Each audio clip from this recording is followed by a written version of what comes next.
Hi, I'm Sandra Pena, and we're a road schooling family. Tired of the city life, we bought an RV and are traveling the country in search of adventure. Road schooling gives us the flexibility to visit new places and keeps things fun and exciting. It's why we love learning on the road. On May 14th, we attended the Mammoth Cave National Park.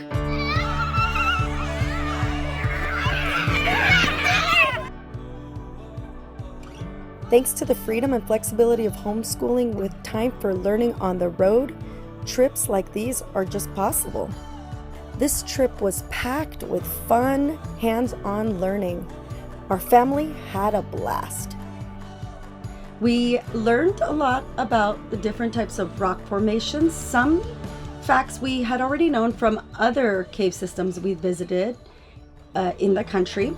It was awesome. We had a great day. And then a couple days later, on May 18th, we went back with some road buddies that actually pulled into the campsite, and we completed a little workbook that all the national parks have, and it's called the Junior Ranger program.